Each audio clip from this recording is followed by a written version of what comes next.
Oke, baik kita mulai deh ya. Assalamualaikum warahmatullahi wabarakatuh. Oke, pada siang hari ini kita akan belajar bersama tentang materi patologi dari sistem respirasi. Oke, dari jadwal yang telah diberikan kepada saya, nanti sistem respirasi dibagi banyak deh ya. Dari klinis dari paru sampai ke pemeriksaan penunjang dan berikutnya. Sehingga nanti di sini pada kesempatan kali ini saya akan lebih banyak membahas tentang tumor-tumor yang ada di paru-paru, kemudian pemeriksaan apa yang bisa kita lakukan untuk mendiagnosa adanya kelainan di paru. Kemudian ada beberapa pengetahuan terbaru tentang perkembangan tentang penanganan enggak lah. paru. Oke. Aku sih nggak apa-apa. Ya, mohon nanti kalau yang tuh udah kehabisan bete ya. Nggak muncul tadi di itu aku. Padahal ini udah coba tentang suara di sana, tolong di mute dulu. Apabila ada pertanyaan silakan ditulis deh ya. Nanti satu orang menyela. Maaf dok, ada pertanyaan nanti kita diskusikan langsung tanpa harus menunggu presentasinya selesai. Oke, kita mulai.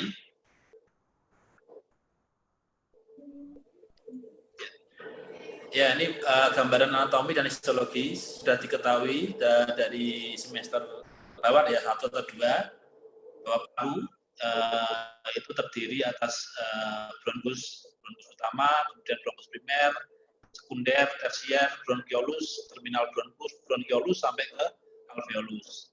Kemudian yang di bronkus yang sebelah kanan ada 3, sedangkan yang kiri ada 2. Kemudian kalau kita lihat gambaran histologisnya, bahwa di sini ini penting karena apa? Karena nanti ini berhubungan dengan proses patofisiologisnya. Jadi di paru ada 2 sel, yaitu sel-sel pneumosit tipe 1. Dia melingkupi atau mengcover paling besar dari alveolus. Yang kedua adalah sel-sel tipe 2 pneumosit. Dia merupakan sel cadangan, sel basal. Jadi apabila ada kerusakan dia yang akan berproliferasi. Jumlah sel basal ini paling banyak lebih banyak dibandingkan jumlah sel pneumosit tipe 1. Walaupun demikian tadi ya, kalau yang di rongganya paling luas adalah pneumosit tipe 1, tapi jumlahnya yang paling banyak adalah pneumosit tipe 2. Kemudian nanti sel pneumosit tipe 2 inilah yang paling sering berubah menjadi neoplasma. Jadi nanti kalau ada tumor-tumor, biasanya dia berasal dari tipe yang kedua ini. Kemudian kalau kita membahas tentang patologi apapun, biasanya ada beberapa pembagiannya. Biasanya dibagi menjadi beberapa. Misalnya pertama adalah kelainan kongenital, kemudian kelainan inflamasi, kelainan infeksi, degenerasi, dan neoplastik. Sama deh ya, hampir sama untuk semua organ, walaupun mungkin tiap-tiap organ ada kekhasannya masing-masing. Di paru ini ada beberapa kelainan kongenital, misalnya pulmonary hyperplasia, jadi parunya tidak tumbuh secara optimal atau mengecil. Ada kista dari Forgat, jadi ini merupakan asal dari pembentukan jaringan paru. Kemudian ada pulmonary sequestration, jadi ini di mana kelainan pembuluh darah sehingga ada beberapa paru yang tidak nyambung karena tidak dialiri pembuluh darah. Oke, kemudian kita kenal juga istilah atelektasis. Ini mungkin yang lebih banyak nanti ke klinis. Yang penting bisa dibagi menjadi 3 ya. Patogenesisnya lebih mudah dibagi menjadi 3. Kalau kita karena proses resorpsi, kompresi atau kontraksi. Kalau resorpsi bisa disebabkan pada bagian proksimalnya, sehingga pada bagian proksimalnya akan kolaps. Proses kompresi berarti dia ada tekanan, biasanya dari luar, bisa berupa tekanan dari efusi pleura atau bisa berupa pneumo atau udara kalau ada pneumotoraks. Kemudian yang ketiga adalah kontraksi, preektasis, biasanya terjadi karena proses-proses yang kronik, sehingga masa-masa paru banyak yang nekrosis, kemudian digantikan oleh jaringan ikat, sehingga paru menjadi mengecil dan kontraksi. Oke, ini kemudian penyakit yang selanjutnya adalah penyakit paru akut. Ini terjadi apabila bagian paru, terutama bagian yang berfungsi untuk pertukaran gas, dia terjadi kerusakan. Gambaran khasnya gambaran klinisnya yang sering kita dengar adalah gambarannya edema paru. Sehingga nanti dibagi menjadi dua deh ya, edema paru yang kardiogenik sama non kardiogenik. Kalau kita bicara tentang akut lung injury, berarti kita bicara tentang edema paru yang non kardiogenik. Pada kondisi yang berat, cedera paru akut yang berat kita namakan sebagai akut respiratory distress syndrome. Ini mirip kayak penyakit-penyakit virus yang menyerang di paru, misalnya di flu burung, kemudian SARS dan COVID mungkin bagian juga mengalami kerusakan seperti ini. Oke, patogenisnya sudah dipelajari, ada yang kerusakan endotel, aktivasi dari neutrofi dan lain-lainnya. Kemudian ini penyebabnya ada beberapa, bisa kerusakan langsung paru, misalnya pneumonia, kemudian menelan asam lambung, atau tidak langsung misalnya pada pasien-pasien yang sepsis atau kehilangan darah banyak. Oke, klinisnya biasanya dari sesak nafas, kemudian frekuensi nafasnya cepat, dan lain-lain. Kadang-kadang bisa sianosis kalau kadar oksigen di darahnya berkurang. Oke, terapinya dengan ventilator. Biasanya kalau terjadi akut lung injury, maka akan terjadi sequel atau terjadi sisa. Biasanya parunya akan menjadi paru yang kronis. Sama ya seperti yang pandemi sekarang ini, di mana virus corona ini, COVID-19 ini, dia merusak jaringan paru, sehingga kalau pasiennya sembuh, dikatakan beberapa jurnal bahwa nanti usianya akan berkurang beberapa tahun, karena terjadi kerusakan di organ paru, atau terjadi proses fibrosis. Ini edema tadi ini yang lebih besarnya tadi ada edema paru karena proses non kardiogenik, sedangkan kita bahas selanjutnya adalah edema paru yang umum. Seperti saya kemukakan di awal, dibagi menjadi dua skala besar, yaitu edema hemodinamik atau kardiogenik dan non kardiogenik. Ini penting kenapa? Karena ini berhubungan dengan penata laksanaan pasien dan berhubungan dengan lahan dokter spesialisnya. Jadi kalau kelainan kardiogenik nanti biasanya dirujuknya ke dokter jantung. Tapi kalau non kardiogenik akan dirujuk ke dokter interna atau dokter paru. Sehingga jangan sampai salah. Kalau salah nanti akan bermasalah di unit emergensinya. Oke. Kemudian ada penyakit paru yang selanjutnya adalah istilah penyakit paru obstruksi dan restriksi. Ini garis besarnya. Kalau obstruksi berarti dia ada sumbatan. Sedangkan kalau restriksi berarti dia ada pengurangan dari fungsi paru yang sesungguhnya.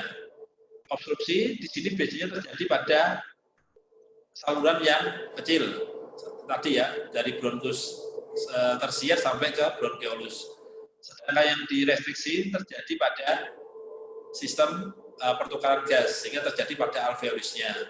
Sehingga di sini nanti berbeda klinisnya nih. Kalau kita obstruksi, kalau ada obstruksi, maka bagian distalnya akan mengembang. Sehingga secara klinis akan terjadi hiperekspansi. Sehingga nanti kalau kita pemeriksaan fisik, kita melakukan pemeriksaan ketuk atau perkusi, maka yang terdengar adalah suara yang hipersonor. Beda dengan restriksi. Restriksi ini ada terjadi konsolidasi, jadi pengurangan jumlah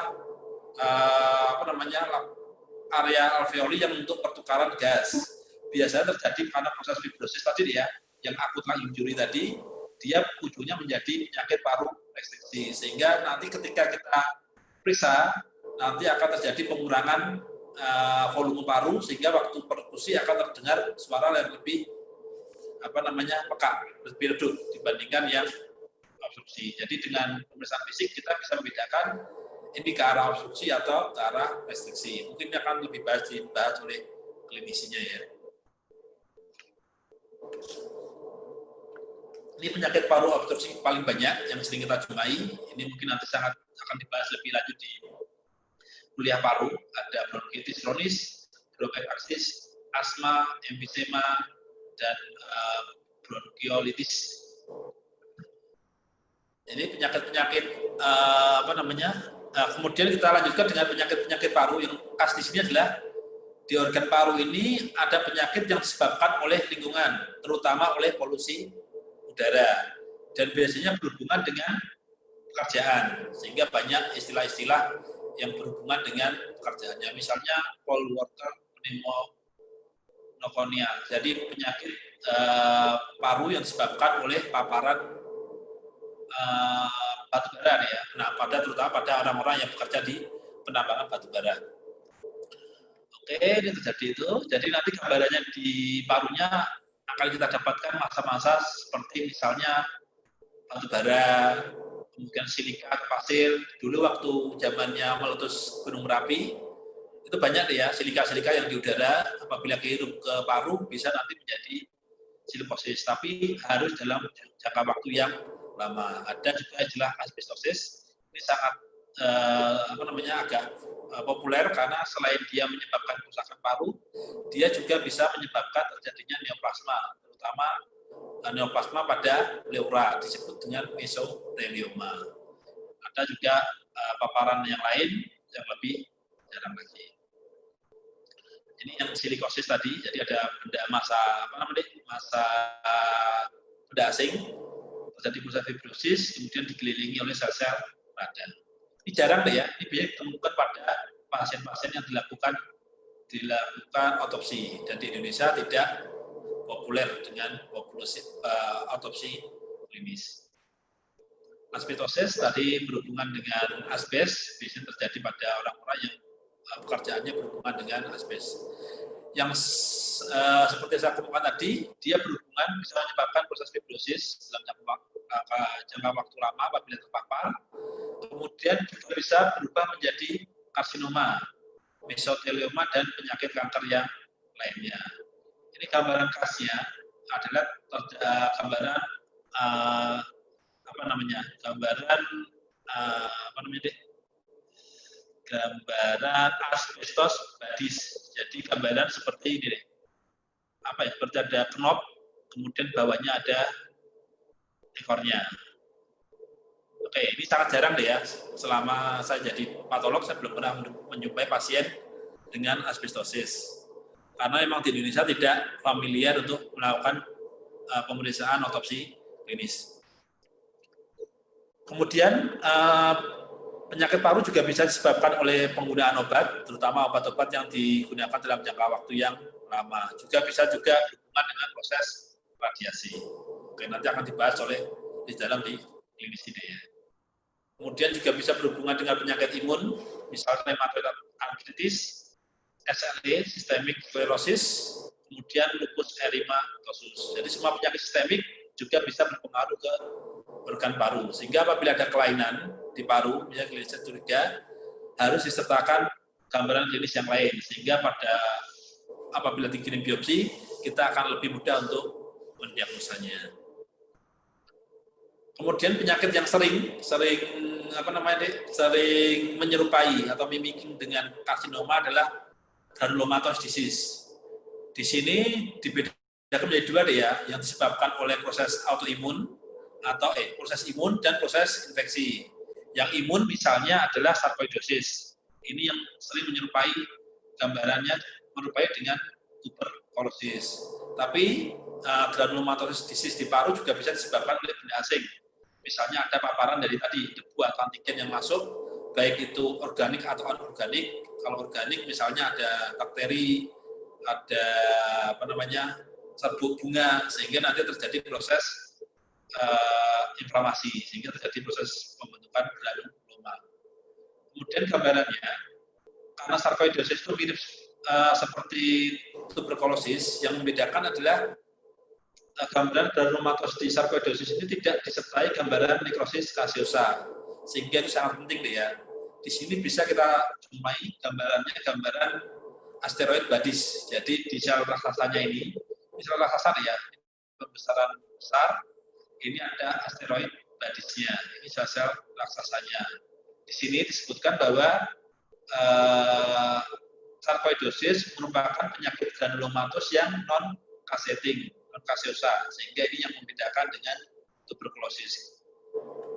Karena pada di sarkoidosis juga bisa ditemukan gambaran sel-sel datia atau sel-sel raksasa yang menyerupai sel-sel datia Langerhans yang ada di tuberkulosis.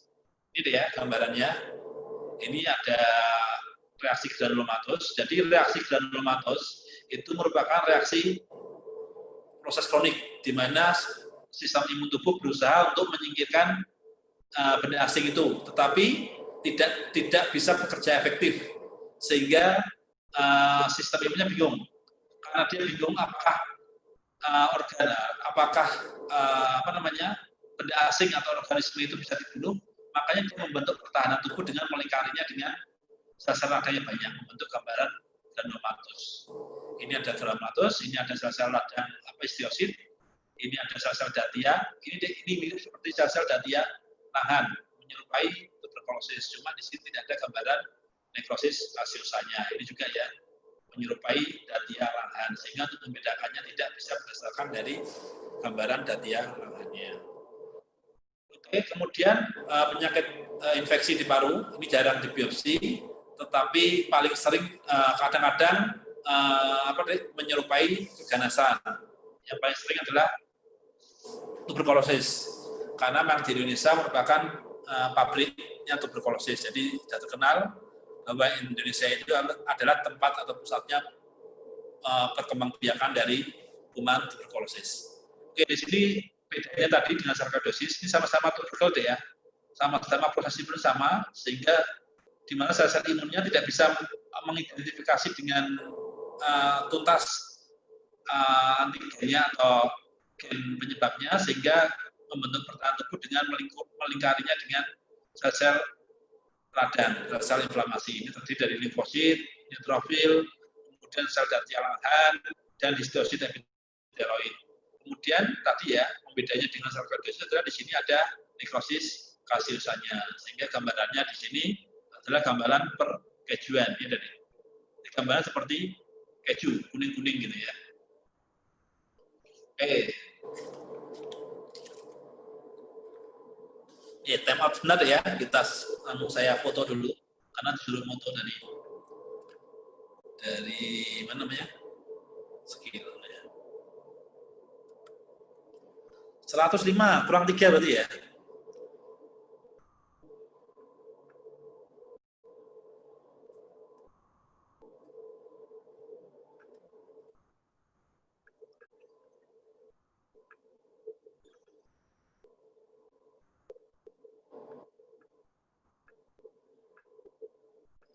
Oke.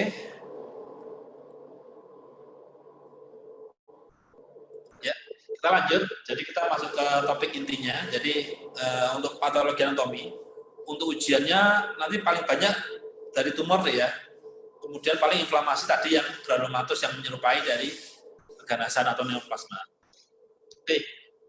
Seperti kita ketahui ya, bahwa paru ini, penyakit tumor paru ini, dia merupakan momok yang sangat mematikan dan tidak memandang usia, jenis kelamin, sosial ekonomi, tingkat kecerdasan dan status sosial dan politik orang lain. Ini kita kemarin baru lihat ada beberapa pejabat yang meninggal karena kanker paru.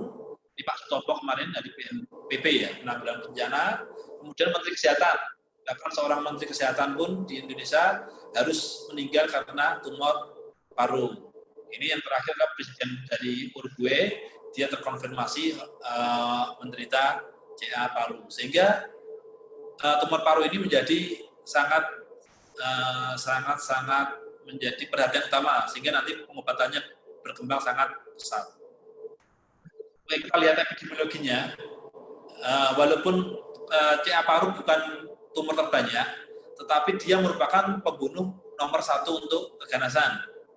Ini bisa dilihat ya, tumor paru ini hampir mengalahkan breast, ini malah lebih tinggi dari breast, tapi tingkat kematian sangat jauh deh ya, di mana tumor paru dari 2 juta, yang meninggal 1,7, ini sekitar 90% malah ya, 90%, hampir 90% meninggal dunia. Kita bandingkan dengan breast karsinoma, ini hampir 2 juta sama, 2 juta lebih, yang meninggal hanya 600. Ini hanya sekitar 30% tidak ada. Sehingga dari gambar ini terlihat bahwa memang tumor paru itu merupakan tumor dengan angka mortalitas terbanyak, sehingga memang sangat berbahaya. Dan biasanya usia harapan hidupnya hanya di bawah 1 tahun. Itu di negara maju, kalau di Indonesia, Allahu a'lam ya. Berapa kadang-kadang tidak tahu tiba-tiba meninggal. Ini gambarannya, jadi ini tumor terbanyak, dan yang merah adalah kasus kematian terbanyak dari tumor. Kita lihat ya, walaupun dia bukan sebagai tumor terbanyak, tapi dia merupakan pembunuh paling tinggi, pembunuh utama yang paling banyak. Ini 10/100.000 penduduk. Ini juga sama di Indonesia, walaupun saya tidak yakin datanya ini akurat, tapi alhamdulillah Indonesia sudah ada. Ini kelihatan deh ya dari gendernya, yang merah itu laki-laki, yang ini yang oranye itu perempuan. Ini tahun 2018. Tapi sekarang agak bergeser deh ya. Sekarang wanita mulai lebih naik dibandingkan pria dan mulai stabil. Terjadi kenapa deh?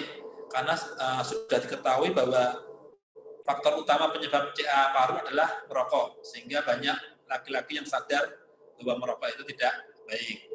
Tetapi ternyata makin banyak juga wanita yang malah jatuh ke emansipasi, sehingga banyak wanita yang justru merokok. Dulu sangat jarang, sekarang banyak wanita Indonesia yang merokok, sehingga frekuensi CA di wanita semakin tinggi, sedangkan pria semakin relatif stabil. Oke, ini deh ya, etiologi penyebab dan patofisiologinya, patogenesisnya. Penyebab utamanya adalah merokok deh. Jadi barang siapa yang berani merokok, berarti harus konsekuen nanti apabila kena tumor paru ya sudah harus ikhlas. Karena memang 80% faktor risikonya adalah merokok. Radiasi, asbestosis, dan polusi udara. Kalau polusi udara sulit ya, kita tinggal di kota yang besar, sehingga sulit sekali untuk menghindari polusi udara. Tapi rokok ini tetap menjadi faktor risiko terbesar. Ini jenis-jenisnya dan dihubungkan dengan faktor risikonya. Misalnya squamous cell carcinoma, ini sangat berhubungan dengan rokok. Biasanya terjadi mutasi gen TP53, gen-gen supresor. Kemudian berhubungan sama juga small cell carcinoma atau neuroendocrine carcinoma, dia juga berhubungan erat dengan merokok. Dan dua-duanya ini biasanya lokasinya ada di sentral, jadi di bronkus utama, bronkus sekunder, tersier, dan organ-organ yang konduksi ya, sistem konduksinya. Kemudian adenokarsinoma, ini menjadi tumor terbanyak sekarang karena kesadaran orang untuk tidak merokok semakin tinggi, sehingga yang squamous cell carcinoma relatif turun, sedangkan yang adeno-CA semakin tinggi. Ini pernah diduga berhubungan dengan hormonal. Di sini yang penting adalah biasanya adenokarsinoma ini berhubungan dengan mutasi EGFR. Kenapa penting deh? Karena dengan adanya mutasi EGFR ini dapat digunakan obat-obat yang spesifik, obat-obat anti EGFR, sehingga prognosisnya lebih baik. Lebih baik ini bukan berarti sembuh deh ya. Jadi pemberian EGFR ini tidak untuk menyembuhkan pasien, tapi untuk memperbaiki kondisi pasien. Jadi dia masih bisa hidup dengan baik. Kemudian ini dari seluruh tumor biasanya hanya 30%-an yang positif. Ini tadi deh ya. Jadi kalau dari sistem yang salurannya, dia biasanya berhubungan dengan squamous cell carcinoma dan small cell carcinoma. Sedangkan pada alveolinya lebih sering berhubungan dengan adenokarsinoma. Ini juga dibagi juga kalau merokok, dia berhubungan dengan squamous, non-squamous. Merokok juga kalau ada mutasi dari kirasnya, dia bisa berubah menjadi adenokarsinoma, tapi lebih jarang ya. Sedangkan orang yang tidak merokok, biasanya bentuknya adalah adenokarsinoma. Jadi walaupun walaupun ada orang-orang yang perokok bilang toh sama saja saya merokok juga mati, Menteri Kesehatan yang tidak pernah perokok juga akhirnya dia juga meninggal dunia. Nah, tapi beda deh, kalau merokok biasanya dia jarang ada mutasi EGFR-nya. Berbeda dengan yang tidak merokok. Tidak merokok dia biasanya ada mutasi EGFR sehingga obatnya lebih, dia kualitas hidupnya bisa lebih baik. Kalau kita lihat kemarin Supomo itu kan walaupun dia kena CA paru, dia masih bisa melakukan tugasnya sampai hampir di akhir hidupnya. Beda dengan orang-orang yang merokok, biasanya dia akan sangat terbatas aktivitasnya apabila sudah terdiagnosa CA paru yang squamous cell carcinoma atau small cell carcinoma. Ini klasifikasinya. Ini sebenarnya sudah ada update terbaru, cuma mungkin untuk kalian ini cukup deh ya. Jadi ada squamous cell carcinoma, tipenya ada ini sudah dihapus, clear cell sudah dihapus, small cell sudah dihapus. Tipenya ada keratin, non keratin, dan basaloid. Kemudian small cell carcinoma, adenokarsinoma, large carcinoma, adenosquamous, dan yang lain-lain. Yang penting ini ya, ada karsinoid, ini adalah neuroendocrine tumor, dibagi menjadi dua, tipikal dan atipikal. Nanti kita bahas di belakang. Oke, jadi kalau di paru sama di tempat organ-organ lainnya, kita kenal istilah lesi prekursor atau kelainan sebelum yang mendahului sebelum terjadinya proses tumor ganas, sehingga diharapkan nanti bisa dideteksi di sini sehingga pengobatannya bisa lebih baik. Misalnya seperti tumor di serviks, dengan adanya pap smear kita bisa menilai-nilai lesi prekursor di serviks sehingga sebelum terjadi CA sudah bisa ditangani, sehingga angka kematian dari CA serviks sangat turun dan angka kejadian juga turun karena adanya deteksi dini. Sayangnya di paru ini belum ada pemeriksaan yang bisa mendeteksi kelainan dini sebelum menjadi keganasan, sehingga ya satu-satunya jalan adalah kita menghindari faktor resikonya. Lesi prekursornya tergantung tadi ya jenisnya deh ya. Kalau squamous cell karsinoma ya biasanya terjadi lesi prekursornya berupa displasia atau karsinoma di situ.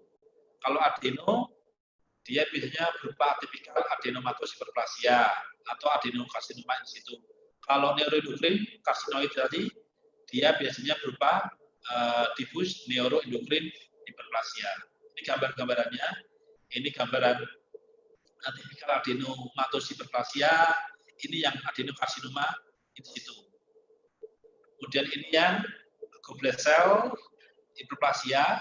Ini dari sini dulu. Kemudian basal cell hiperplasia, ini baru masuk ke displasia, ini ringan, ini displasia berat, ini karsinoma squamous cell karsinoma in situ, ini sudah invasif.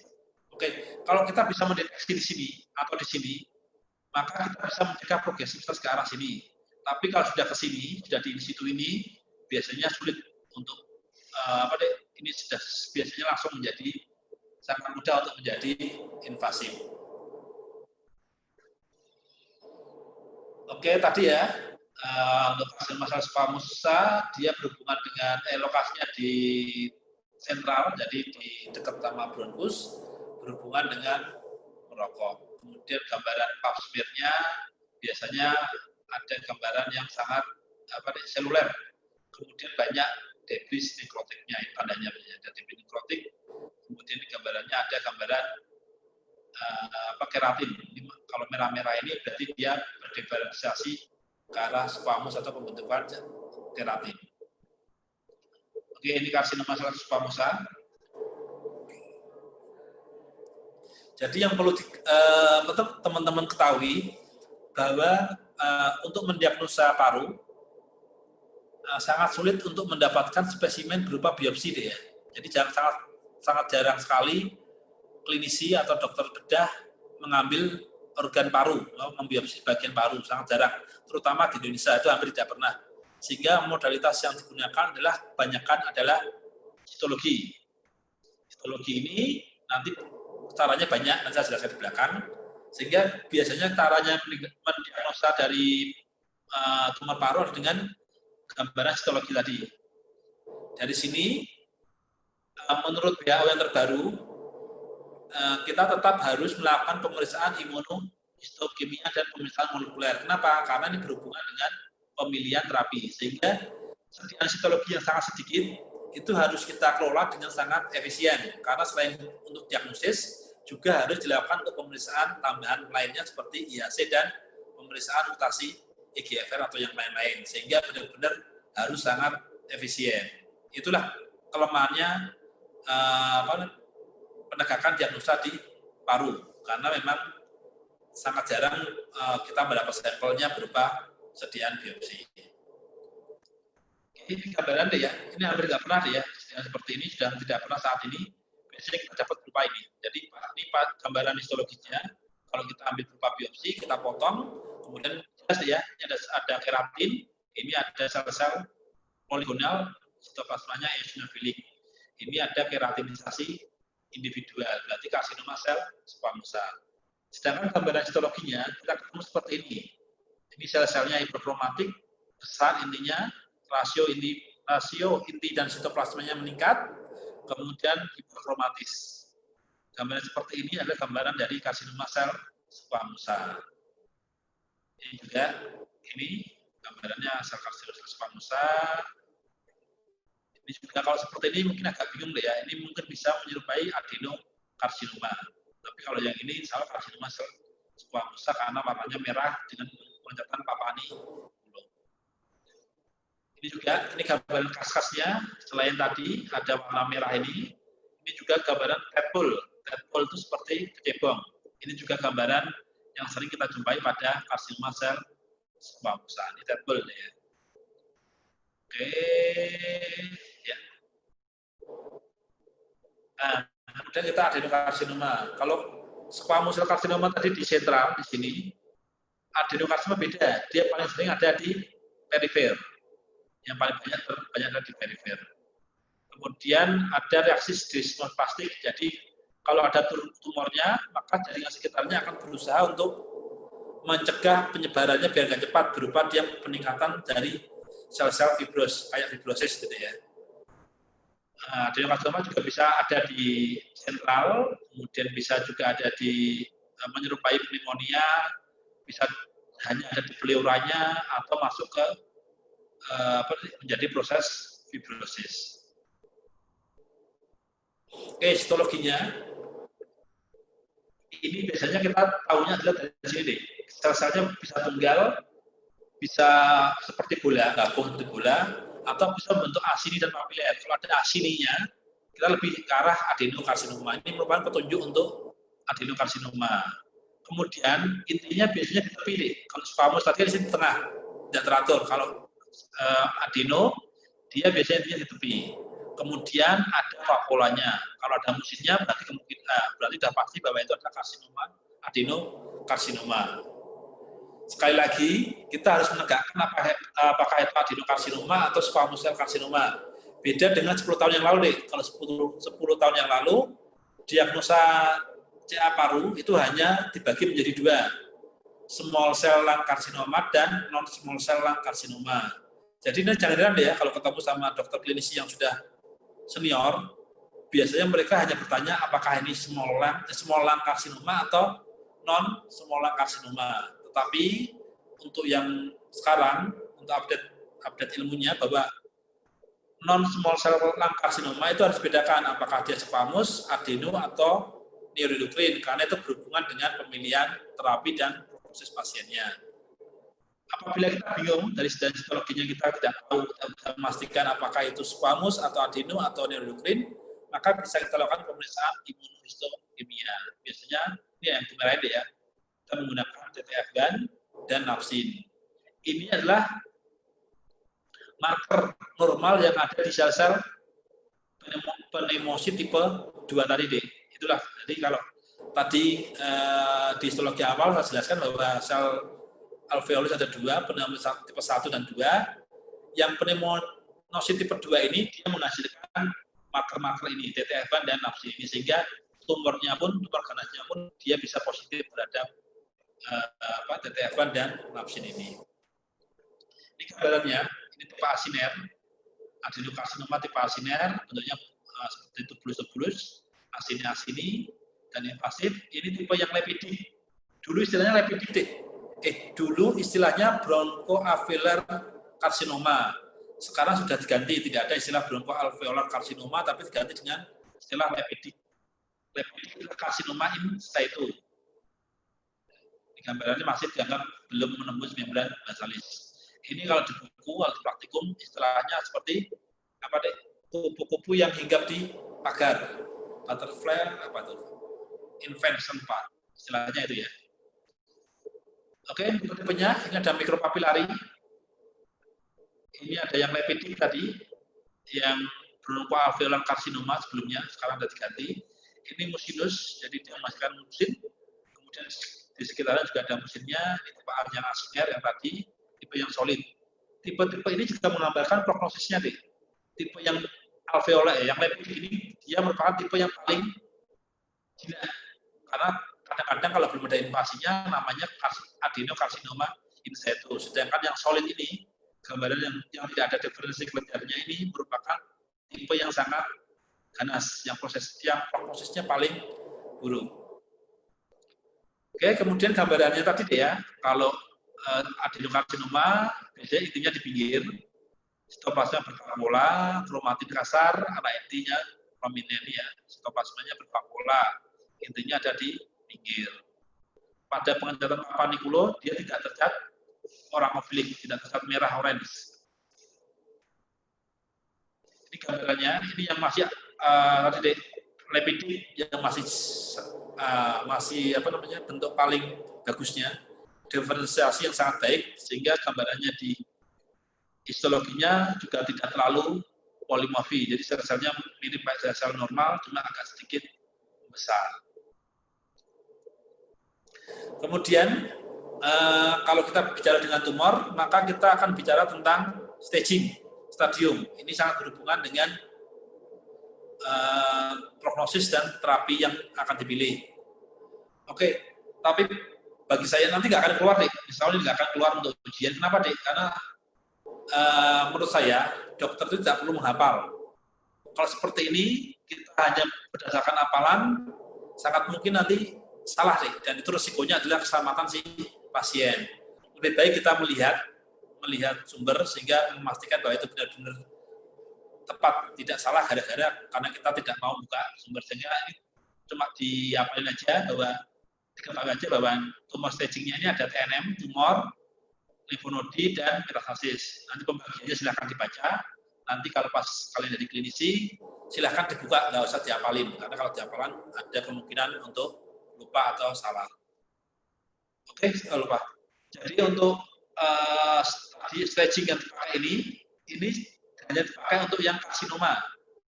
Yang tadi ya, squamous cell karsinoma, adenokarsinoma, dan neuroendokrin karsinoma yang akan dijelaskan kemudian.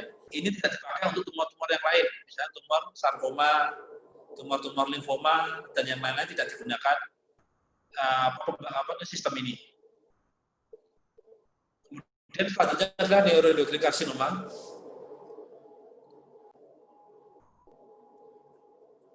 Oke, masih lama ya. Ini deh, yang penting adalah kita bagi menjadi 4.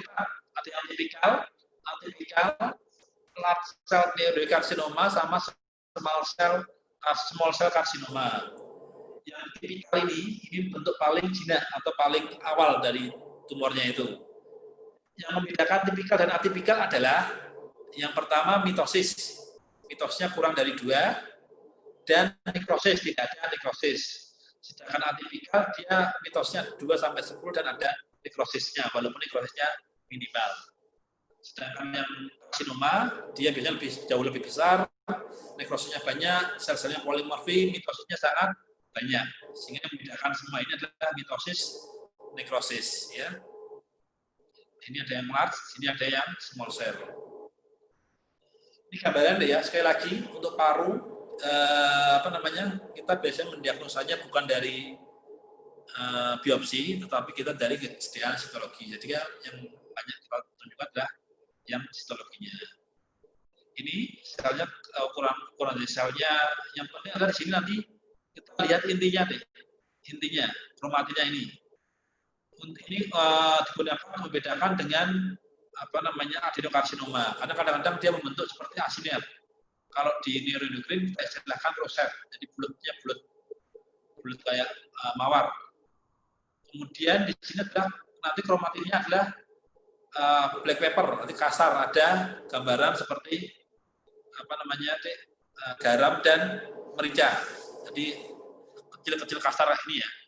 Ini gambaran neuroendokrin karsinoma. Ini karsinoma sel kecil. Kadang-kadang kita kesulitan untuk mendiagnosa apakah itu suatu apa namanya neuroendokrin karsinoma atau suatu adenokarsinoma squamous cell karsinoma. Sehingga kadang-kadang kita butuh pemeriksaan apa namanya IAC. Ini dia IAC-nya paling sering kita gunakan adalah sinaptobesin, kromoganin dan CD56. Ini beda-beda ya. Yang paling spesifik adalah kromoganin, tetapi dia tidak sensitif. Jadi pada tumor neuroendokrin yang diferensiasinya buruk, dia ekspresinya berkurang. Jadi tidak ada sempurna ya. Kalau dia sangat spesifik, biasanya dia tidak sensitif. Kebalikannya adalah sinaptobesin deh. Dia sangat sensitif, tetapi dia tidak spesifik. Dia bisa juga pada beberapa kondisi tumor-tumor yang lain. Sehingga kalau kita menggunakan pemeriksaan kombinasi, kita menggunakan 2. Kita boleh menggunakan 3, 4, 5, boleh itu lebih mantap. Tetapi sekali lagi deh ya, untuk di paru tadi, sediaan yang kita, spesimen yang ada adalah sangat sedikit. Sehingga sangat dihemat, sehingga hanya dianjurkan untuk 2 IHC saja. Biasanya sinaptobesin dengan napsin kalau kita curiga adenokarsinoma atau TTFban, atau dengan P40 kalau kita curiga dengan karsinoma sel squamosa. Kemudian tadi ya yang kelupaan, selain adanya salt and pepper tadi kromatinnya, yang penting ada ini ada moldingnya, jadi saling mencetak. Jadi antara sel tumor dengan sekitarnya gambarannya kayak puzzle, saling mencetak.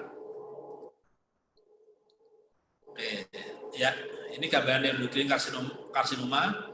Ini sudah kita lihat sepertinya sulit ya membedakan apakah ini neuroendokrin atau ini karsinoma adenokarsinoma squamous cell karsinoma. Sehingga kalau seperti ini biasanya kita butuh pemeriksaan IHC. Nah, tadi ya yang dikatakan molding tadi ya. Molding itu ini mencetak. Ini bentuknya seperti ini. Yang bawahnya itu ngikutin ininya. Ini sama. Ini nanti bentuknya seperti ini. Jadi namanya itu molding. Jadi saling mencetak, saling berpasangan ya. Ini gambar moldingnya kelihatan ya. Oke, ini ada gambar molding. Nanti diuji ada tulisan molding. Salt and pepper berarti itu ada pengarahnya ke neuroendokrin karsinoma. Pemeriksaan IHC-nya adalah sinaptobesin atau kromoganin. Ini karsinoma sel besar. Kalau kita belum bisa membedakan apakah ini squamous cell karsinoma, adenokarsinoma atau neuroendokrin karsinoma. Kalau sudah ada penanda neuroendokrin karsinomanya positif, sinaptobesin positif atau kromoganin positif, maka diagnosanya menjadi neuroendokrin karsinoma tipe sel besar. Ini ya gambaran seperti ini. Sulit sekali kita mendiagnosa sebagai neuroendokrin karsinoma. Kalau ini kelihatan ya, ini gambaran seperti roset-roset, sehingga kita masih bisa large cell neuroendokrin karsinoma. Ini bisa mengarah ke arah neuroendokrin. Ini belum. Kita lihat dulu pemeriksaan IHC-nya.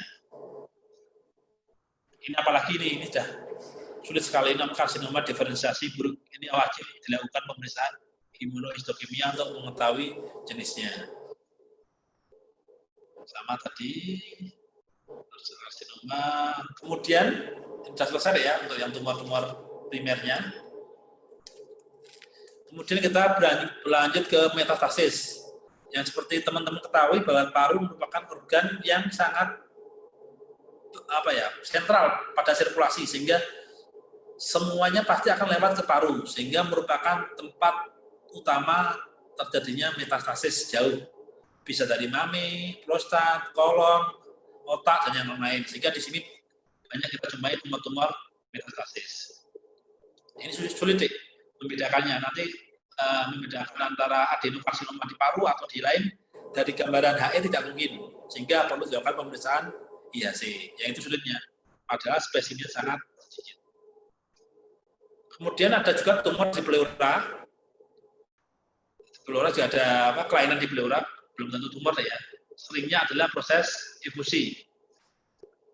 Kemudian efusi ini bisa berhubungan dengan proses inflamasi atau tidak berhubungan dengan inflamasi. Misalnya kelainan jantung, kemudian ini hidrotorak ya, kemudian hemotorak karena kelainan darah atau silotorak karena kelainan dari pembuluh limfo.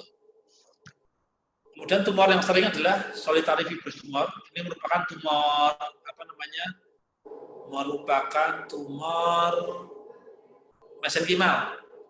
Dia low malignan potensial, sehingga dia jarang tidak pernah metastasis. Ini gambarannya. Nanti kalau ada soal tumor yang paling sering di pleura primer adalah solitary fibrous tumor. Ini gambarannya seperti konde ya, kayak serabut-serabut saling bersilangan. Kemudian positif terhadap IHC CD34, dia negatif terhadap keratin, karena keratin itu marker untuk karsinoma. Jarang menjadi malignan, tidak berhubungan dengan paparan asbes. Yang berhubungan dengan asbes adalah di mesotelioma. Ini malignan mesotelioma, ini bedanya adalah berhubungan dengan asbes. Kalau ini ganas deh, kalau mesotelioma itu mirip kayak sel basal. Jadi dia itu sel-sel yang banjing. Dia bisa bersifat epitelial dan dia juga bisa bersifat mesenkimal, tergantung sesukanya dia. Jadi nanti gambaran juga bisa seperti ini deh, seperti sel-sel adenokarsinoma, tapi juga bisa seperti sel-sel mesenkimal, sel-sel sarkoma, sehingga sulit untuk mendiagnosasi mesotelioma, tapi sebenarnya bisa terdeteksi deh, karena lokasinya sangat khas, dia ada di mesotel. Dari gambaran radiologinya sudah bisa mengarahkan, sehingga sangat penting untuk mengirim gambaran dari tumor mesotel tumor dari pleura harus disertakan informasi klinis yang lengkap. Ini dia bisa positif terhadap keratin dan kalretenin. Tadi deh ya, dia bisa bersifat karsinoma, juga dia bisa bersifat sarkoma. Kalau kalretenin memang khas untuk sel mesotelial. Gambarannya epiteloid 60%, sarkomatoid 20%, dan campuran 20%. Ini ya. Oke, kalau sarkomatoid menyerupai fibrosarkom, kalau epiteloid bisa menyerupai karsinoma sel squamosa dan yang lain-lain. Oke, ini jadi dari paparan tadi bisa kita simpulkan deh ya. Untuk mendiagnosis gangguan dari paru, ini sangat dipengaruhi oleh dua faktor, yaitu keterampilan klinisi dan keterampilan dari kemampuan dari patolognya. Kenapa, Dek? Karena sedianya umumnya diambil melalui biopsi kecil atau melalui sitologi. Kalau kalian bayangkan suatu roti deh ya, roti, kemudian di situ ada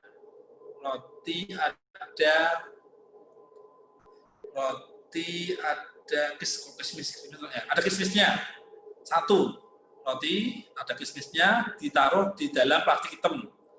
Nah, klinisinya harus pas nembus ke arah si kismisnya. Kalau dia ngambil di luar kismisnya itu, maka itu pasti akan salah. Sepandai apapun PA-nya, hasilnya pasti salah.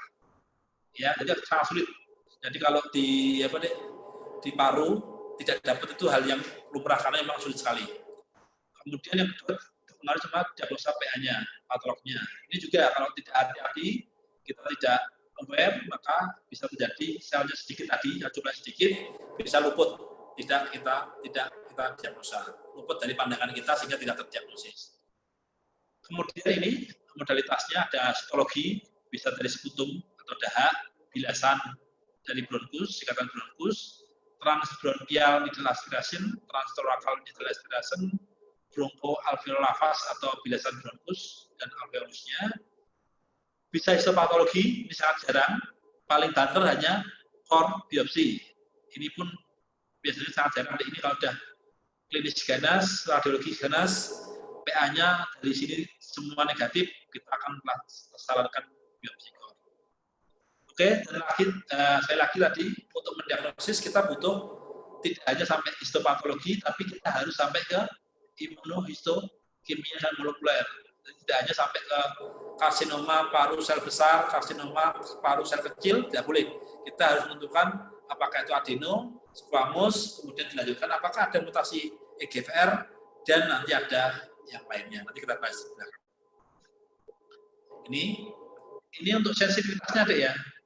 Jadi untuk paru ini sangat sering miss karena kita lihat dari sputum hanya maksimal 40% sensitivitasnya.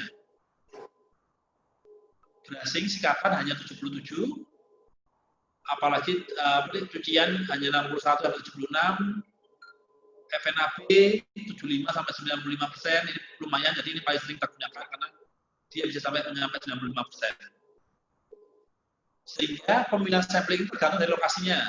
Kalau lokasinya di sentral, kan sulit. Kalau di sentral, dekat bronkus sulit untuk dilakukan FNAB, terlalu jauh dan banyak menembus jaringan-jaringan yang sehat.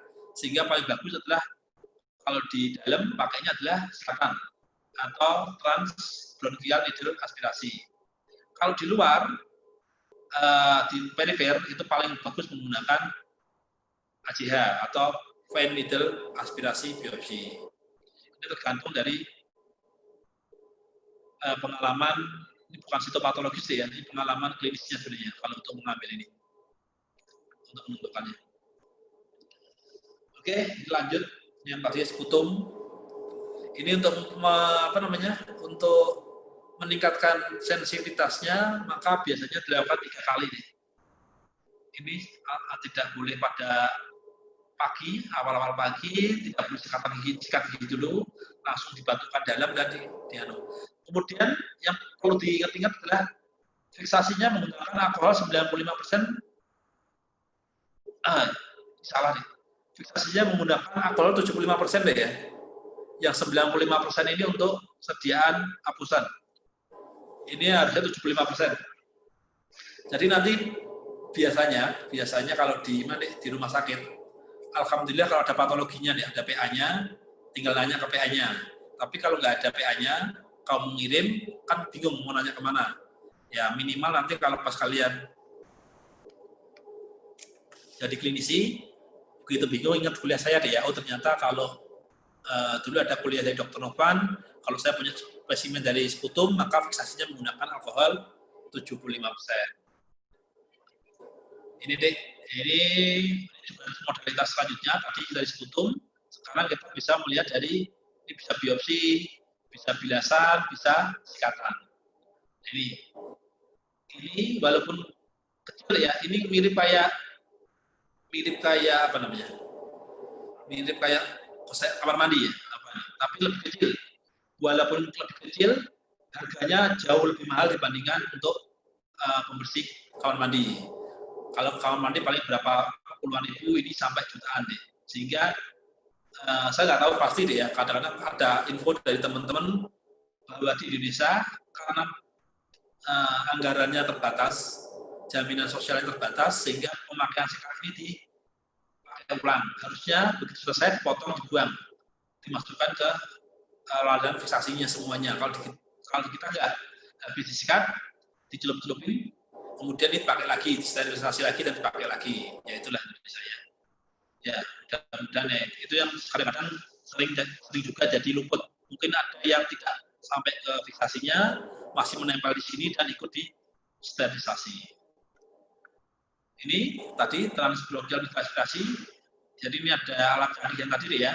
Bisa kita masukkan, ada teropongnya, kemudian di ujungnya juga ada jarumnya. Kemudian dimasukkan betul-betul tepat, nanti bisa ada pemicunya, tinggal ditarik, nanti bisa didapatkan spesimennya. Ini dicubit, nanti dapat spesimennya. Ini sama, jadi ini bagus untuk tumor-tumor yang lokasinya di sentral, sehingga tidak memungkinkan untuk dilakukan tindakan ACH. Ini yang lain, nanti bisa dibaca sendiri, ada yang open biopsi, sangat jarang, terutama di Indonesia hampir tidak pernah. paling banter ini dia, core needle biopsi. Ini juga jarang, tapi ini lebih sering dibandingkan yang ini. Di rumah sakit UNS saya pernah dapat sediaannya, di rumah sakit swasta juga pernah dapat sediaannya. Ini yang paling sering deh ya. Jadi kita menggunakan AJH, aspirasi jarum halus atau venedal aspirasi biopsi. Seperti tadi ya, kita kan kayak ngambil nusuk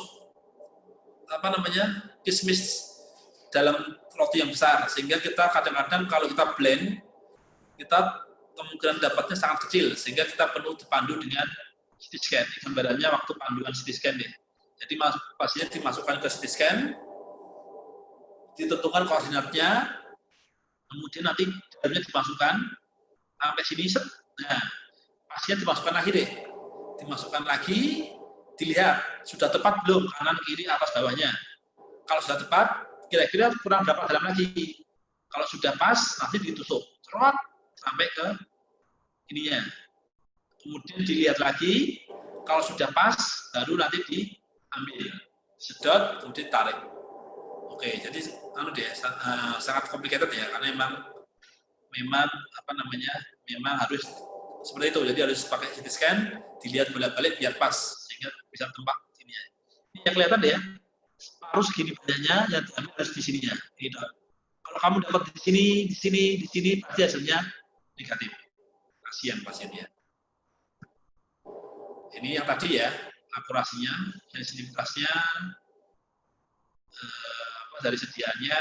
Kalau AJH ini seringnya pada adenokarsinoma, kalau bronkoskopi pakai sikatan bronkus, lebih sering di squamous cell dan small cell karsinoma.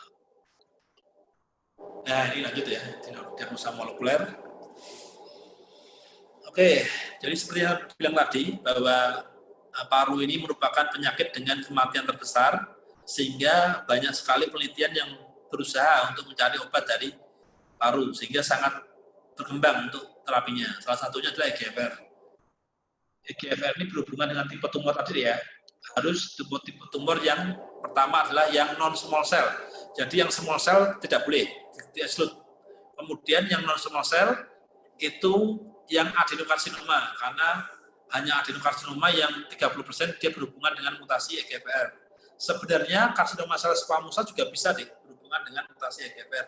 Cuma sangat kecil, mungkin di bawah 5%. Dan di Indonesia, sekali lagi berhubungan dengan asuransi, nggak boleh nyebut merek, berhubungan dengan asuransi, sehingga yang ditanggung hanya yang adenokarsinoma. Karena kalau yang squamous cell karsinoma, mutasinya sangat sedikit, sehingga biaya yang dikeluarkan jauh lebih banyak dibandingkan kemungkinan dapat yang positifnya. Oke, ini EGFR.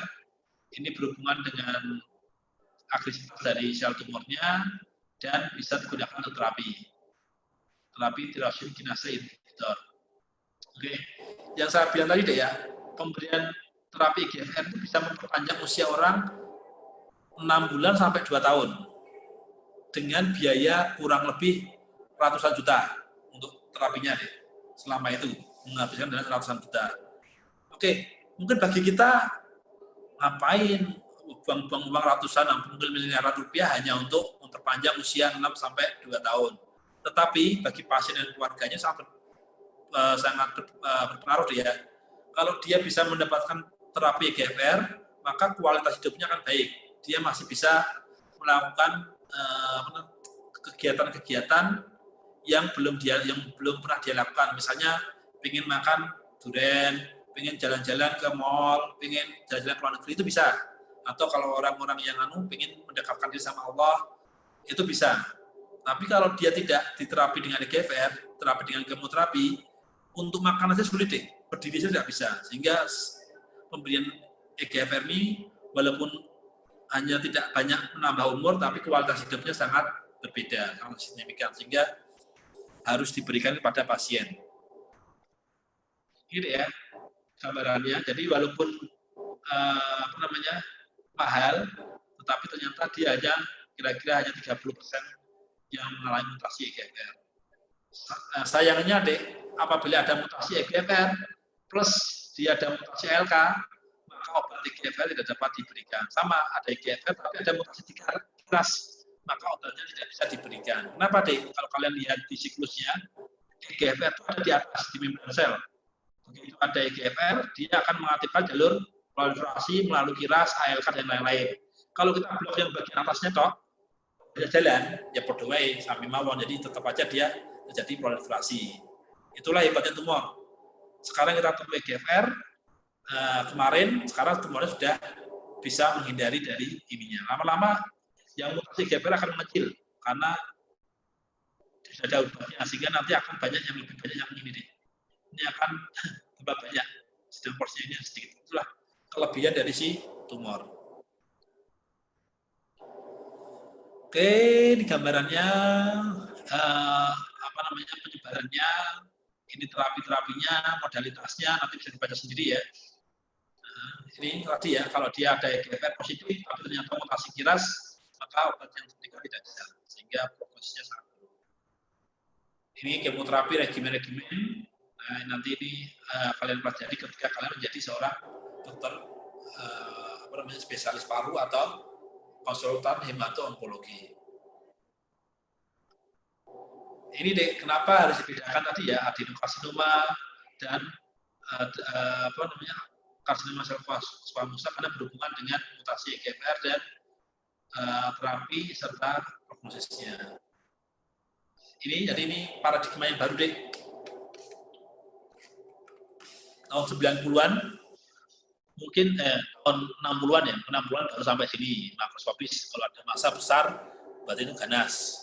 Diagnosanya lewat makroskopis, dan pasien sudah meninggal.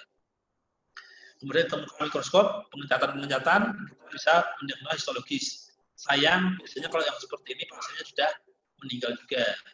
Kemudian tambah lagi perkembangan ke arah IAC.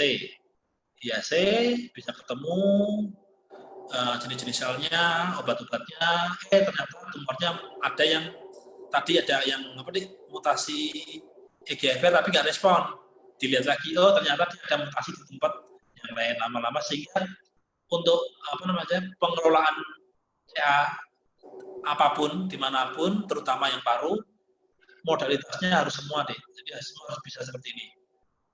Jadi harus menggabungkan antara makro, histo, IAC, PCR dan yang lain-lain. Itu baru nanti bisa ketemu diagnosa dan dengan diagnosa dan terapi yang optimal. Kalau kita tidak menggabungkan semuanya pada era sekarang, insya Allah nanti akan sulit untuk mendapatkan hasil yang optimal. Jadi teman-teman harap nanti ya tetap belajar sebagai dokter, risikonya adalah belajar sampai akhir hayat. Jadi tetap harus terus belajar karena ilmu selalu berkembang. Oke, ini yang tambahan untuk pengetahuan. Jadi yang saat-saat ini yang paling banyak dibahas adalah tentang PD1 dan PD1 dan PDL1. Ini bahkan kemarin waktu seleksi asisten anatomi DPA ada yang sempat menyebutkan tentang ini. Misalkan ternyata ada mahasiswa S1 yang sudah mengetahui adanya ini. Jadi ini baru deh ya, ini relatif baru. Kalau kita melihat ke belakang, proses belakang, jadi modalitas terapi CA pertama adalah dengan operasi, surgery. Yang kedua berkembang lagi menjadi kemoterapi.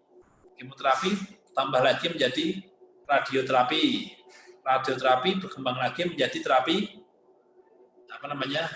spesifik hormonal, ER, PR dan yang lain, itu yang lain-lain. Terapi yang spesifik. Kemudian sekarang berkembang lagi ada tumor yang tadi tidak mengekspresikan hormon, tidak ada ekspresi yang lain, tumor makro yang lain, sehingga dicari lagi kira-kira apa, ternyata sekarang menggunakan istilah imunoterapi. Itulah yang menggunakan atau mekanisme atau patogenesisnya dari PD1 dan PDL1. Ini apa? Ini adalah suatu ligand dan reseptor di mana ini fungsinya adalah sebagai rem dari sistem imun untuk membunuh, rem dari sistem imun untuk beraktivitas deh. Jadi kalau ada ini dan ini, maka sistem imunnya tidak akan bekerja, akan stop. Tetapi ternyata setelah pada penelitian pada tumor-tumor ganas, terutama awalnya di melanoma, ternyata dia mengekspresikan PD-L1. Ya, masalah PD-L1, kemudian ditemukan obat anti PD-L1-nya, kemudian diberikan dan ternyata ada respon, sehingga mekanisme yang sama seperti ini juga akan diterapkan di paru. Cuma di paru, setahu saya yang memakai adalah paru, mame, dan urogenital. Masalahnya adalah namanya imunoterapi ya, imun. Jadi imunoterapi ini pasti ada efek sampingnya. Kalau kita menyetop sistem imunnya, pasti akan ada efek sampingnya. Walaupun kemudian untuk memeriksa PD-L1 dan PD-L1 ini itu prosedurnya sangat rumit, sangat susah. Jadi untuk sebagai patolog membutuhkan waktu kita 1 sampai 3 jam untuk mendiagnosa apakah dia PD-L-nya positif atau negatif atau apa, karena prosedurnya sangat rumit dan ribet, sehingga pasti beberapa tahun lagi atau beberapa saat lagi akan ketemu metode yang lebih praktis sehingga dapat dipakai untuk pemeriksaan secara klinis, sehingga akan banyak sekarang belum banyak karena tadi pemeriksaannya mahal, jelimet, tidak semua center bisa melakukan, dan juga obatnya juga masih belum banyak yang belum banyak yang dikembangkan. Jadi ada beberapa yang dikembangkan tapi belum banyak. Oke, mungkin itu saja yang bisa saya sampaikan. Kalau ada pertanyaan silakan deh. Permisi dokter, izin bertanya, ingin mengklarifikasi dokter.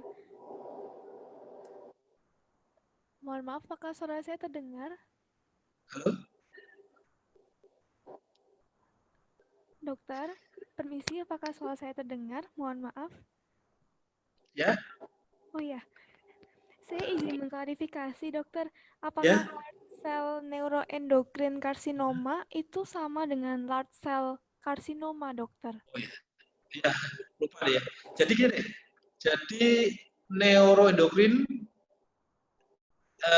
tumor nanti empat ya, 2 ganas, 2 belum ganas. Ya, ganas sama. Dibagi menjadi 4. Yang pertama tipikal karsinoid, itu kalau di tempat lain namanya neuroendocrine tumor grade 1. Kemudian atipikal karsinoid, itu kalau di tempat lain namanya neuroendocrine tumor grade 2. Sedangkan yang tadi yang small cell small cell karsinoma sama large cell karsinoma itu merupakan bagian dari neuroendocrine karsinoma. Jadi ada neuroendocrine karsinoma ada 2 tipenya. Yang satu adalah small cell dan yang kedua adalah large cell neuroendocrine karsinoma. Jadi kalau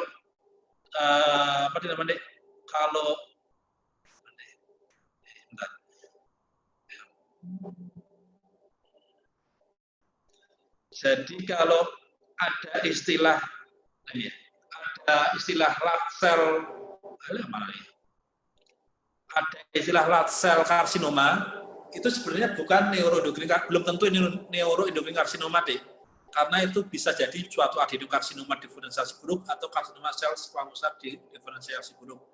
Tapi kalau large cell karsinoma tadi setelah dicap IHC, ternyata dia ada diferensiasi ke arah neuroendocrine tadi dengan pengecatan CD56, sinaptopisi atau chromogandin, maka namanya berubah menjadi large cell neuroendocrine carcinoma.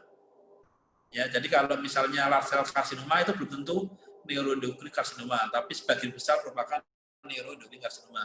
Kalau small cell carcinoma itu sudah pasti neuroendocrine carcinoma. Jadi yang small cell carcinoma adalah neuroendocrine carcinoma, tapi yang large cell belum tentu neuroendocrine carcinoma. Jadi perlu dilakukan pemeriksaan IHC terlebih dahulu.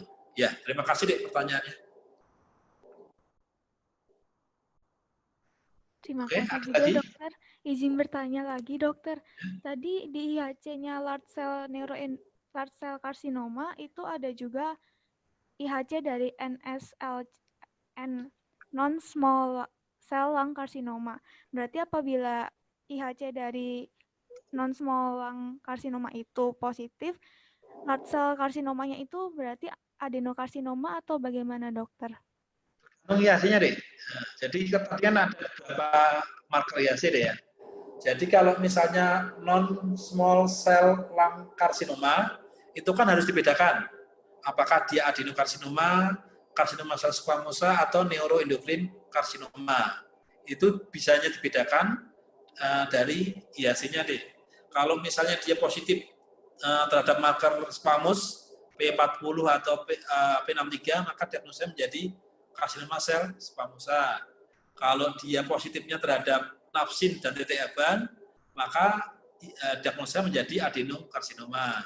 Kalau dia positifnya terhadap synaptophysin atau kromoganin, maka diagnosanya menjadi large cell neuroendocrine karsinoma.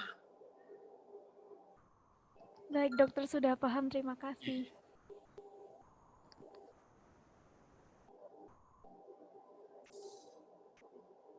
Ada lagi, Dek?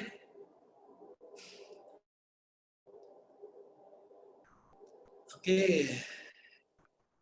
Baik, ini yang ikut Zoom berapa nih? 104 ya, sama saya ya? 103? 104, 103. Oke. Ada lagi? Ada pertanyaan?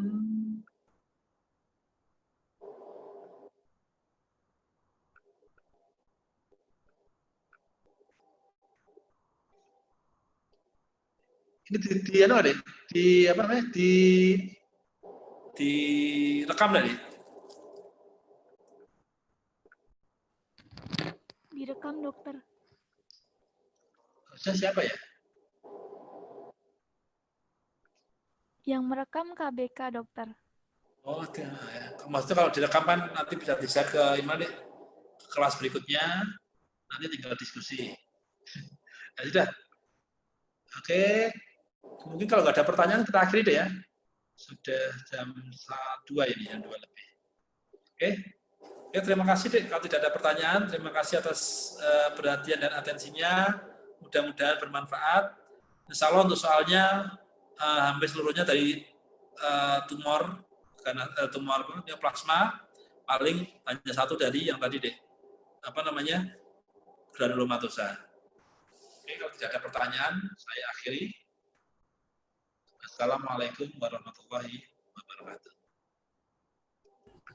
Waalaikumsalam, Dok. Terima kasih banyak, Dok. Terima kasih, dokter. Terima kasih, Dok.